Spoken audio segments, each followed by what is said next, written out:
ولا احمد ولا وحيد لما تيجي فوق الصوت انا لا وصل دولة Soomaaliya cid waxay leedahay sagaal sano ninka la shaqeynay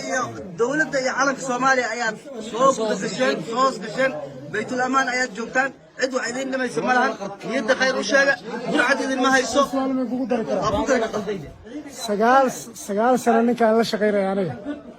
oo isku lafti isku nolosha isku dhiigaan ahay oo intuu gaari igu soo guray deegaan aqoonin dulkeenay deegaankiina aan dadna iyo dan la ka garanayn maxay la tahay laba rag baatiin adigu ka jawaab hadda dhex taagan oo kale tawa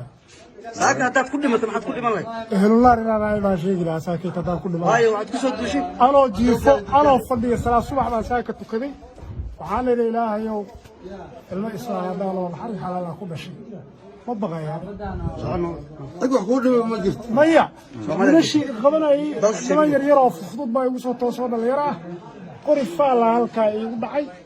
halkaa leefkaana waa lagu dhuftay waxaan ku ururay adiguba dadkaan leynaysaa mise dowladdii Soomaaliya ee macaanka badnayda la sheegaya oo aan lahaa qorigaan afjarka aad u geysi miyaatiin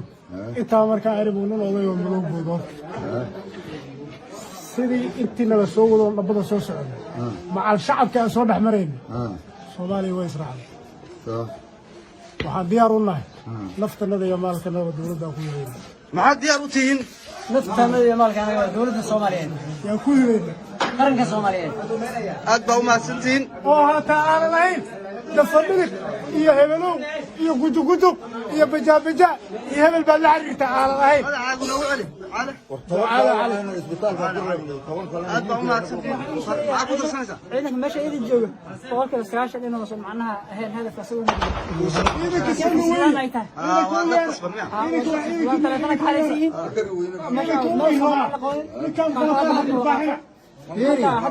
hal yar baan kugu darsan intiina hadda telefoon ma haystaan telefoonada aad haystaan hadduu maxaan ku raadayay ninkii ciidan xukuumeed kor idinka haysto hadduu telefoonada idinka aruuriyo oo maxaan ku raadayay 2 bilood telefoonada idinka hayo maxaad samayn lahaydeen waa arrin qaldan soo ma laystayaal baan ahay soo ma telefoonada anadii baa maqan laystayaal baan ahay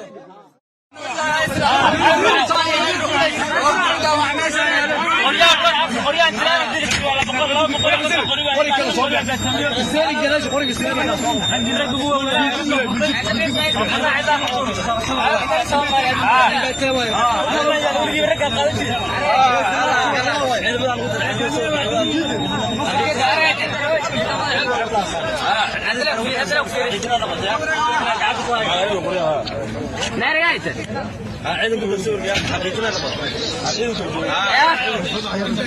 لا وين مش هذا يا والله في شيء